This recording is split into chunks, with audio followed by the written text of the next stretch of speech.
আমার মায়ের হাতের রান্না ভালো, কোনো অসুবিধা নেই তাতে, কিন্তু দুটো জিনিস খারাপ করে দেয়, নুন আর চিনি। আমার মা নুন আর চিনি দুটো জিনিসকে অন্য পর্যায়ে লেভেলে নিয়ে চলে গেছে। ভাবে যে ওই দুটো জিনিস বেশি করে না দিলে শরীরে জোর আসে না, ভিটামিন প্রোটিন সব কমে যাবে এই দুটো না দিলে। যখন চিনি বেশি দিচ্ছে বলবে যে একটা তরকারিতে একটু মিষ্টি না দিলে হয়। ঠিক আছে, ভালো কথা। যেদিনকে চিনি কম হবে নুন বেশি দিয়ে দেবে, তো মুখে দেওয়া যাবে না, মানে তেতো হয়ে যাবে, তেতো মানে এরকম পর্যায়ে নুন দেবে। তখন বলবে এত গরম পড়েছে, সব ঘাম বেরিয়ে যাচ্ছে, একটু নুন না খেলে হবে? নুন তো খেতে হবে, নুন লাগে। মানে আমার মা হচ্ছে ডাক্তারকে ফেল করে দেবে, ডাক্তারের থেকে ওপরে, মানে সব জানে।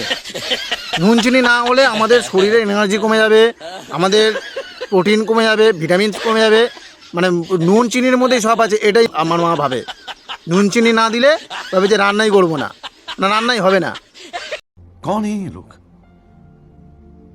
कहां से आते हैं?